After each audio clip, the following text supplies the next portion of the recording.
Claire's voice cut through the car speakers while Ethan stood beneath the open trunk, holding her suitcase.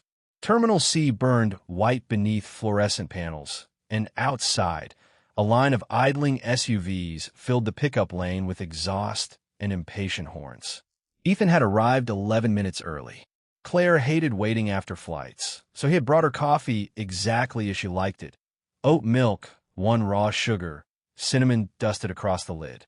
Through the glass doors, he saw her approaching in a camel-colored coat, phone pressed to her ear, silver suitcase rolling behind her. She lifted one finger when she spotted him, asking for another moment. He smiled and reached for her luggage. The instant Claire came within range, her phone connected to the sedan's Bluetooth. A soft electronic chime sounded inside the cabin. Then her private conversation poured through the speakers. "Vanessa, stop worrying," Claire said, her voice flattened by the audio system. "Just keep Ethan believing I still love him until the acquisition closes." His hand remained wrapped around the suitcase handle. Cold aluminum pressed into his palm, while a baggage cart rattled across the concrete behind him. Claire stood less than 15 feet away, turned toward the terminal windows, speaking quietly enough that she believed the traffic had swallowed every word. It had not. "He doesn't question paperwork when it comes from me," she continued. "That's why this works." A horn blared. A security officer shouted for a black Suburban to keep moving. Ethan lifted the suitcase into the trunk with both hands, careful not to let its wheels strike the frame. The movement felt strangely precise, as if a single careless sound might crack open the life waiting for them at home. The photographs on the walnut staircase, her blue mug beside his in the kitchen, the indentation her head left on the pillow each morning. Vanessa's reply came faintly through the speakers. "And after it closes?" Claire's reflection hovered in the terminal glass, elegant and pale beneath the airport lights. She watched travelers pass behind her before answering. "After that, I won't need to pretend anymore." Ethan lowered the trunk lid until the latch caught with a muted click. Not a slam, not an accusation, just the controlled pressure of his palm against painted steel. Claire ended the call and crossed the curb wearing the smile he had trusted for 9 years. "There you are." She slipped her arms around him. Her coat carried the dry scent of expensive perfume and recycled cabin air. Ethan placed one hand between her shoulder blades, feeling the familiar cashmere beneath his fingers. "Long flight?" he asked. "Terrible." She drew back and touched his cheek. "I missed you." The words landed softly, almost perfectly. Ethan opened the passenger door for her. Claire settled into the heated leather seat and found the coffee waiting in the cup holder. Her expression brightened. "You remembered." "I always do." He walked around the front of the car, while jets thundered beyond the parking structure, their vibration trembling through the pavement. Behind the windshield, Claire took a sip and began scrolling through her phone, unaware that the man approaching the driver's door was no longer the man who had parked there 11 minutes earlier. Ethan slid behind the wheel. The cabin smelled of cinnamon, leather, and the faint floral trace she had brought home from somewhere he had never seen. He fastened his seat belt, shifted into drive, and merged into airport traffic without looking at her. Claire rested her hand on his forearm. "You're quiet." Red brake lights stretched ahead like a glowing chain. Ethan covered her hand with his and gave it one gentle squeeze. "Just glad you're home." She leaned back, satisfied. As the terminal disappeared in the rearview mirror, one word remained louder than the engines overhead. Acquisition. Whatever Claire intended to close, she believed his love had already signed it. The dashboard clock changed to 9:17 as the sedan slipped beneath the amber lights of the interstate.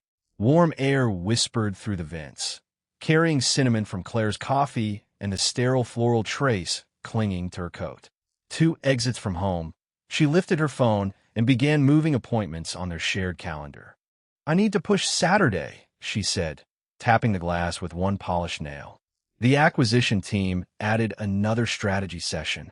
Saturday was their anniversary dinner. Ethan kept his eyes on the wet ribbon of asphalt while memory surfaced with startling clarity. Last February, Claire had canceled Valentine's reservations because a client crisis required an overnight stay in Chicago. In April, She had missed his company's foundation dinner after claiming her return flight was delayed. In June, she had started carrying her phone from room to room, even when she showered, leaving it face down beneath a folded towel. None of those moments had looked sharp enough to cut him then. Together, they formed an edge. "We can celebrate next week," Claire said. Her thumb paused above the calendar. "You understand, right?" "Of course." The answer came easily because he had given it so many times before. Claire smiled and deleted the reservation. By the time they reached home, cold drizzle silvered the driveway, and the porch lantern painted the front steps honey gold. Ethan carried her suitcase inside. Its wheels bumped across the limestone entryway with the same uneven rhythm he remembered from her previous trips: Seattle, Boston, Denver, cities attached to meetings she described only in polished fragments. She always returned with gifts: a silk tia, an engraved pen, a bottle of bourbon expensive enough to make questions seem ungrateful. Tonight, she drew a narrow black box from her carry-on and placed it in his palm. "For putting up with me." Inside lay silver cuff links, smooth and cold against his skin. Ethan looked toward the walnut staircase. Their wedding photograph still stood on the console, but Claire's travel envelopes had accumulated in front of it, covering everything below their smiling faces. "They're perfect," he said. Claire kissed his cheek and carried her phone upstairs. A notification chimed before the bedroom door closed. Ethan remained in the entryway, holding the cuff links while the house settled around him. The refrigerator humming beyond the kitchen, rain ticking against the tall windows, the faint click of Claire locking the bathroom door. He crossed to the home office. Soft light from the desk lamp spread over stacked reports and the leather blotter Claire had given him when Mercer Aeronautics secured its first major contract.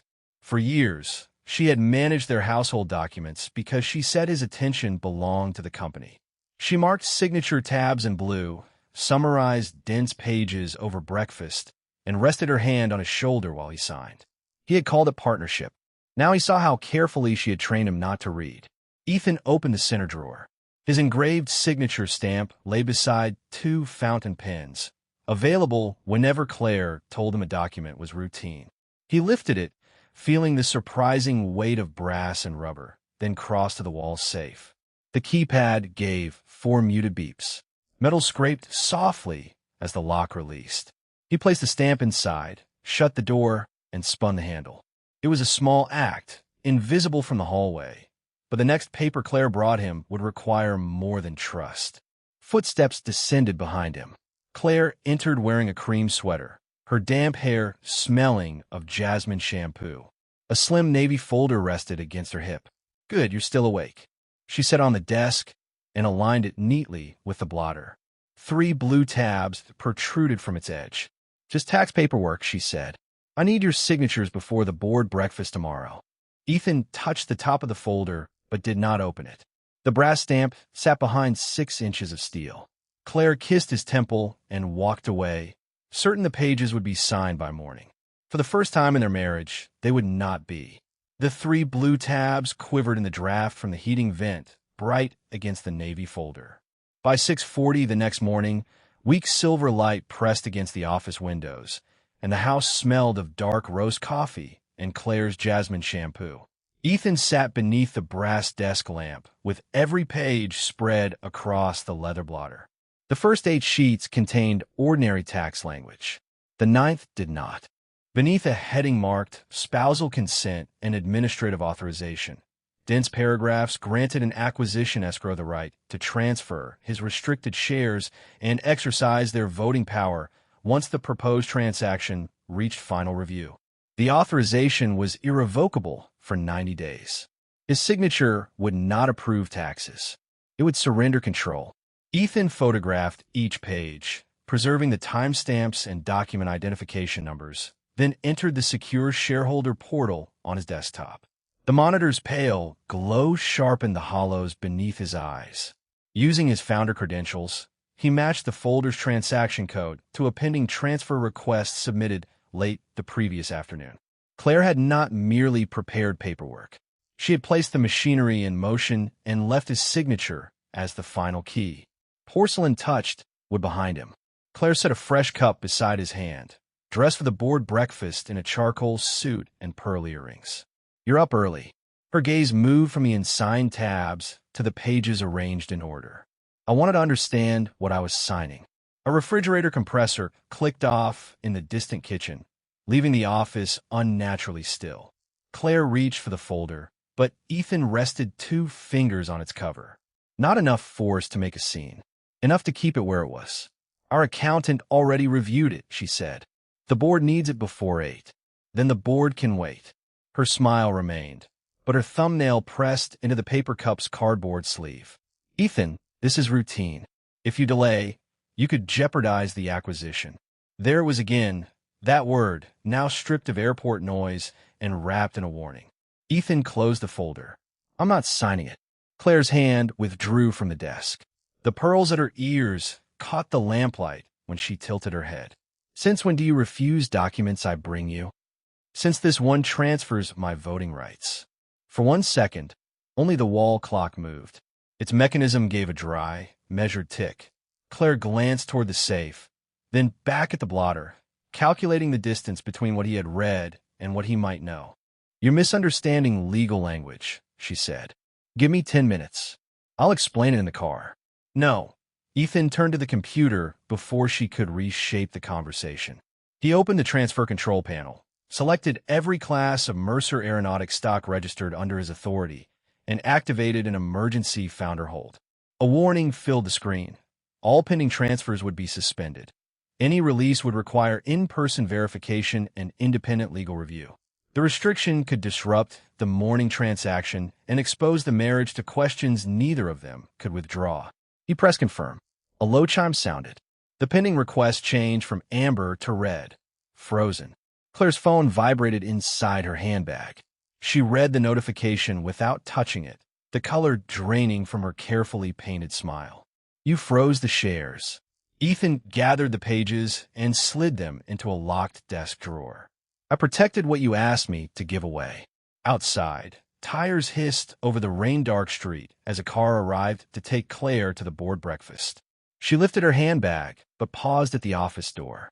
"Remove the hold before 8, she said, each word quiet and polished. "Or the board will learn you no longer trust your own wife." The front door closed moments later, sending a faint tremor through the framed wedding photograph in the entryway. Ethan watched the red status remain fixed on the monitor. Claire had wanted his signature before breakfast. Instead, she would arrive carrying the first proof that he could no longer be controlled. At 8:03, the conference room speakers clicked on, and Claire's voice replaced the quiet clink of breakfast china. Mercer Aeronautics occupied the 42nd floor, where gray morning light washed across a black glass table and rain traced crooked lines down the windows. Ethan entered to the bitter scent of untouched coffee and found 12 directors seated beneath recessed white lights. At the far end, Claire stood beside board chair Elaine Foster, one palm resting on a sealed packet. "Thank you for coming," Elaine said. Her tone carried the careful flatness reserved for emergencies. "A concern has been raised regarding executive capacity." Ethan removed his wet coat and placed it over an empty chair. His access badge felt cold against his shirt as he took a seat. Claire did not look away. "Over the last several months," she began, "my husband has suffered severe insomnia, confusion, and episodes of paranoia." Each word arrived polished, stripped of hesitation. She described midnight calls he had never made, meetings he had supposedly forgotten, financial decisions she claimed were increasingly erratic. Then she pointed to the emergency hold as proof that he had become unstable enough to endanger the acquisition. Ethan listened without interrupting. Across the table, a director closed his leather portfolio. Another turned her coffee cup slowly between both hands. No one met his eyes for long. Claire opened the packet. Paper whispered against paper. "Under the continuity agreement," she said, "I'm requesting temporary authority to exercise Ethan's founder votes until an independent medical evaluation confirms he is competent to resume control." There it was. She had failed to obtain his signature, so she had changed the question. This was no longer about whether he trusted his wife. It was about whether the company could trust him. Elaine folded her hands. "Ethan, The board requires an immediate response. The projector hummed against the silence. Claire's pearl earrings caught the sterile light, and beneath the table, the toe of her black heel remained perfectly still. She expected anger. Anger would give her witnesses. "I won't submit to a medical evaluation based on statements I dispute," Ethan said. Claire drew a quiet breath. "Then you leave us no choice. I'm giving you another one." Ethan removed his founder badge and set on the glass. The small rectangle struck with a hard, clean click. Effective immediately, I'm stepping aside from daily executive duties. A murmur moved around the table. Claire's fingers tightened on the packet, crumpling one corner. Ethan continued before she could claim victory. "My voting rights will remain under the emergency hold, administered by neutral counsel. They will not pass to my spouse, any acquisition party, or any director with a financial interest in this transaction." Elaine leaned forward. "And the condition for your return?" "A full independent audit of the acquisition process, executive communications, data access, and every authorization submitted in my name." Claire's lips parted, but no sound emerged. Ethan slid a signed recusal letter across the glass. He had drafted it after her ultimatum, not to preserve his chair, but to remove the weapon she had built from their marriage. The board could question his judgment. It could not honestly hand his votes to the person making the accusation while her transaction remained under review. Elaine read the first page, then called for a closed vote. Air conditioning whispered through the room, cold enough to raise the skin along Ethan's wrists. Minutes later, the decision appeared on the wall monitor.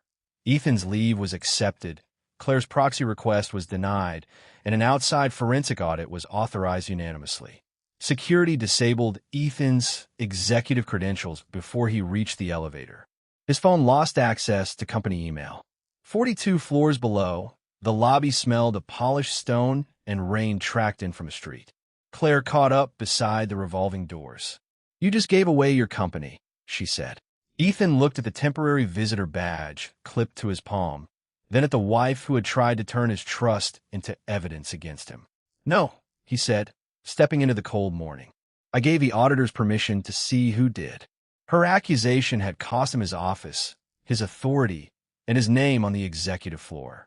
But Claire's attempt to seize his votes had opened every locked door around the acquisition, including her own. A white courier envelope slid across the polished table, its paper rasping through the silence of a private law office. 48 hours after the emergency meeting, Ethan sat beneath cool recessed lights while rain tapped the narrow windows overlooking downtown. The room smelled of toner, black coffee, and damp wool. Across from him, Elaine Foster removed a preliminary audit report from the envelope and placed it beside a secure tablet. "This is no longer a governance dispute," she said. "It's a data breach." Ethan turned the first page. The auditors had reconstructed outbound transfers from Claire's executive account. Propulsion schematics, supplier pricing, and a confidential workforce model listing 2,300 employees by salary, department, and termination cost. Each encrypted package had gone to a private server controlled by Julian Cross, the acquisition's chief beneficiary. The transmission dates matched Claire's canceled dinners and unexplained trips. One file had been sent while Ethan waited at the restaurant reserved for their anniversary. "If Cross completes the acquisition with this information," Elaine said, "he can strip the patents, move production, and decide which employees become liabilities before they ever receive notice." A ventilation fan hummed overhead. Ethan's thumb rested against the report's sharp edge as he studied the names beneath the transfer log. Engineers who had mortgaged homes near the plant, technicians who had trained under him when Mercer Aeronautics occupied a rented hangar, families reduced to numbers in a column labeled severance exposure. His phone vibrated against the table. "Claire, take it," Elaine said. Ethan answered without leaving the room. Claire's voice arrived low and controlled. "Come home before you authorize anything." "Why?"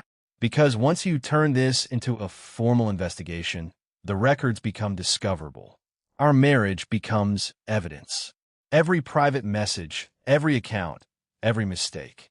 Ice shifted in Elaine's water glass as she quietly pushed an authorization form toward him. Claire continued, Tell them I used the wrong distribution list. Let the audit classify it as an internal compliance error. We can fix this privately. And Julian? A pause opened on the line. Faint porcelain clinked in the background. She was in their kitchen, using the blue mug that stood beside his each morning. He'll withdraw the acquisition request if we handle this correctly. Did you send him the employee file? I was protecting our future. That wasn't my question. Claire exhaled slowly. Yes. The single word settled harder than anything in the report. Ethan looked at the authorization form. Signing it would preserve the public shape of their marriage, but it would trigger a protected forensic investigation, lock the compromised servers, and expose Claire's communications to independent counsel. Before touching the pen, he opened the secure tablet and approved 3 emergency safeguards permitted under his founder trust. The core patents were moved into non-transferable custody. Employee severance reserves were placed beyond acquisition reach, and plant access credentials connected to the breach files were revoked. Green confirmations appeared one by one. The assets Claire had offered Julian could no longer be quietly carried away, and the employees in his spreadsheet could no longer be discarded without funding already secured for them. Ethan, Claire said, hearing the tablet chime through the call. What did you do? What you should have done. He signed the investigation order. Ink soaked into the paper fibers, dark and final. Elaine countersigned, sealed the report, and notified outside counsel. Claire's breathing sharpened in his ear. If you file that, don't come home expecting me to be your wife. Ethan removed his wedding ring and set it beside the signed order, where the gold reflected a thin circle of white light. You told me that at the airport, he said. Silence answered. For the first time, Claire knew he had heard enough to stop believing the performance, though not yet how much. Ethan ended the call. By sunset, the patents were protected, the employees had a financial shield, and the woman he had once trusted was the subject of a formal investigation he could no longer withdraw. The illusion of their marriage had not merely cracked. His signature had ended it. There was only one question left in the darkened office. What would Claire sacrifice now that pretending could no longer save her? Signed a termination, and the $80 million disappears with it. Elaine Foster's warning hung beneath the low hum of the legal suite's ventilation system. Beyond the windows, afternoon sunlight flashed against neighboring towers, while the conference table smelled faintly of lemon polish and cooling coffee. Ethan stood before a wall display showing the acquisition contract in clean blue columns. The transaction had entered its final escrow period. Under the agreement, Julian Cross would receive Mercer Aeronautics manufacturing operations and licensed access to its protected technology. Ethan would receive an $80 million founder buyout, including his performance bonus and release from the personal guarantees used to finance the company's expansion. The patents were locked away now, but Julian could still acquire the factories, terminate the licensing workforce, and spend years challenging those protections in court. 2,300 jobs would remain trapped inside a company controlled by the man who already possessed their salaries and termination costs. A red termination button waited at the bottom of the screen. The founder veto ends the sale immediately, Elaine said. But the penalty provisions are automatic. She turned 3 pages toward him. His penthouse secured one of the acquisition guarantees. His accumulated bonus secured another. Canceling would surrender both and place his founder authority under temporary receivership until the financial penalties were calculated. This was not another lock he could quietly activate. It was a controlled demolition of his own fortune. Ethan looked through the glass wall into an adjoining room, where representatives from the plant sat beneath harsh fluorescent panels. Their work boots had left pale dust across the dark carpet. One machinist rubbed a thumb over the edge of his employee badge. Beside him, a propulsion engineer held a paper cup so tightly the lid had buckled. Claire had reduced them to severance figures. Julian intended to turn those figures into savings. Ethan picked up the digital pen. Terminated. Elaine held his gaze. Once I countersign, there is no reinstatement. The stylus felt warm from the charging cradle. Ethan signed across the illuminated line. Elaine added her authorization, and the display changed instantly. Acquisition canceled. $80 million vanished from the settlement column. A second notice followed, transferring Ethan's voting control to the court-appointed administrator until the penalties were resolved. Then came the property forfeiture acknowledgement for the penthouse and formal cancellation of his executive bonus. 3 confirmations, 3 losses. Final. Across town, Claire received the same notice. By evening, the penthouse elevator opened with a muted chime, releasing her into rooms washed with the orange light of sunset. Packing tape tore sharply in the entryway. Cardboard boxes stood beneath the walnut staircase, and the framed wedding photograph had been removed from the console, leaving a clean rectangle in the dust. Ethan entered using the temporary access code provided by the bank. Claire waited beside the marble island in the charcoal suit she had worn to the board meeting. A legal envelope lay where her travel gifts once accumulated. "You threw away $80 million, she said. "You surrendered the penthouse, your bonus, and your votes. For employees who may never thank you." Ethan placed his keys on the stone. The metal struck with a bright, solitary click. "They didn't have to thank me. They only had to keep their jobs." Claire pushed the envelope across the cool marble. "Julian says the board will remove you permanently once they see what you've done." Her voice remained steady, but one hand gripped the counter's beveled edge. "You could have taken the money and walked away. That was the plan, wasn't it?" Ethan asked. "Keep me believing until the money cleared." Claire's jaw tightened. This time she did not deny it. "I was building a future. You priced everyone else out of it." He opened the envelope. A divorce petition rested inside, already signed by Claire. She had acted before the canceled acquisition could leave her attached to a man she now considered ruined. Ethan signed the acknowledgement of receipt, not the petition itself, and returned the pen. Behind them, movers lifted the first box from the home neither spouse owned anymore. Claire watched him walk toward the elevator without his ring, his company, or $80 million. She believed she had finally reduced him to nothing. By morning, the board would have to decide whether sacrifice looked like failure or proof of who had truly been protecting Mercer Aeronautics. Cold air spilled from the ceiling vents as a red evidence seal appeared on the boardroom display. Morning glare struck the 42nd floor windows, bleaching the city beyond them, while untouched coffee cooled beside 12 closed portfolios.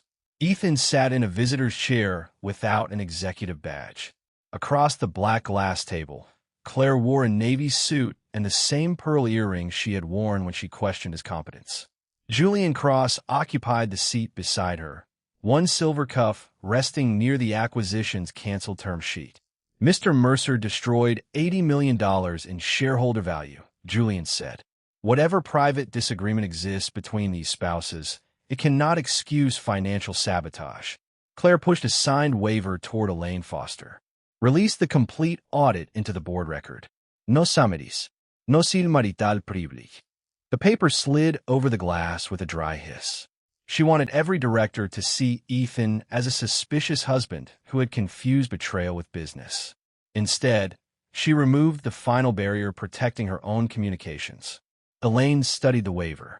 "Once disclosed, this evidence may be referred to regulators and cannot be withdrawn." Claire uncapped her pen and initialed the last box. "Release it." Elaine inserted an encrypted drive into the conference console. The lights dimmed, the projector fan rose to a steady whir, and the first exhibit filled the wall. Outbound transfers from Claire's executive account to Julian's private server. Dates, file names, encryption receipts, delivery confirmations. The next screen displayed propulsion schematics, supplier contracts, and the workforce model assigning termination costs to 2,300 employees. Claire's initials appeared on every authorization. Julian reached for his term sheet. Those files were provided for due diligence. Elaine advanced the record. Due diligence had not been authorized on those dates. A message thread appeared, its black text stark against the white screen. Claire had instructed Julian to prepare layoffs before Ethan's voting proxy was secured. Julian had replied that Ethan would receive his payout before discovering the workforce plan. Another exhibit showed the false tax authorization, followed by metadata, proving it had been drafted by Julian's counsel and routed through Claire. The room lost even the sound of turning pages. Claire's fingers remained around her pen, but the plastic barrel bowed under the pressure. Ethan benefited from the sale, she said. He was only valuable because I kept the transaction alive. Elaine opened the incorporation archive. A scanned document appeared, yellowed at the edges, bearing one name beneath the original patent assignments, Ethan Mercer. Then came payroll records from the rented hangar years, capital guarantees signed against his personal assets, and a founder trust that still held the controlling patent rights and superior voting class. Claire had managed access. Julian had negotiated price. Ethan had built and legally anchored the company they intended to divide. Elaine turned toward the directors. The evidence establishes that Mr. Mercer's veto preserved Mercer Aeronautics' core technology and prevented an undisclosed termination plan. It also establishes that the capacity allegations used against him were materially false. The vote came without debate. Claire was removed from every corporate office and barred from company systems. Julian and his entities were disqualified from future transactions with Mercer Aeronautics. Ethan's executive leave was rescinded, and the board formally requested that the court-appointed administrator return his voting authority once the cancellation penalties were settled. Security badges deactivated with 2 soft chimes. Julian stood first, leaving his term sheet behind. Claire remained seated beneath the projected image of Ethan's signature, the name she had treated as a key now spanning the wall above her. Outside the boardroom, cameras and federal compliance officers waited beyond the frosted doors. She had demanded the complete record, and now the complete record belonged to everyone. Ethan rose, but did not reclaim the founder badge Elaine offered him. Claire looked up at him. You can still say this was a misunderstanding. Through the glass, camera shutters began clicking like hard rain. The evidence had restored his name and stripped away hers, but the next decision could no longer be made in a boardroom. It would decide whether he protected the truth or lied once more to protect the woman divorcing him. Call it a marital misunderstanding, and I'll withdraw the divorce. The offer came behind the closed door of a private mediation room, where camera flashes no longer reached and the air smelled of cold coffee and freshly printed paper. Claire placed a 2-page statement between them. Her signature already waited at the bottom in blue ink. Ethan remained standing, his visitor badge still clipped to his shirt, while Elaine Foster watched from beside the narrow window. Beyond the glass, federal compliance officers moved through the corridor in dark suits, their voices softened by thick carpet and insulated walls. Claire tapped the statement. It claimed she had shared the files under Ethan's verbal authority. It described the false proxy as an administrative error and blamed Julian's lawyers for exceeding her instructions. If Ethan signed, the record would suggest a marriage damaged by poor communication rather than a wife who had used her husband's trust to seize his company. Julian becomes the only target, Claire said. You get your voting rights back without months of litigation. I retract the capacity allegations, withdraw the petition, and tell everyone we're handling this privately. She slid her wedding ring from her finger and placed it on the paper. Gold clicked against the table. We go home together. Ethan looked at the ring, then at the clause requiring him to certify that Claire had acted with his knowledge. One sentence could reduce her exposure, silence the ugliest questions, and restore the polished life they had displayed for 9 years. It would also turn his name into the final false signature she needed. And the employees? He asked. Claire's gaze shifted toward Elaine. Their jobs are safe now. Because I canceled the deal. Then let that be enough. Ethan pulled out the chair and sat. The leather cushion released a quiet breath beneath him. He took the pen Claire had provided, but instead of touching her statement, he opened the divorce settlement waiting beneath it. The agreement surrendered any claim to Claire's remaining personal assets and required neither spouse to pay support. On the final page, Ethan added a binding directive transferring part of his restored founder equity into an employee ownership trust once the cancellation penalties were settled. The workers Claire and Julian had priced for removal would become shareholders in the company they had protected with their labor. Elaine read the amendment. then placed her initials beside it. Claire stared at the new clause. You would give them part of Mercer Aeronautics before giving me one sentence? Ethan signed the settlement. The pen scratched across the paper, louder than the muted footsteps outside. That sentence would make your lie mine. Claire pushed back from the table. One chair leg scraped sharply over the floor. I'm offering to save our marriage. No, Ethan said. You're offering to preserve its appearance. He returned her signed statement. For several seconds, Claire's hand hovered above it. Then she picked up her ring, folded the pages once, and tore them cleanly down the center. The sound was soft, almost delicate. Elaine gathered the signed settlement and activated the secure filing portal. A green confirmation appeared.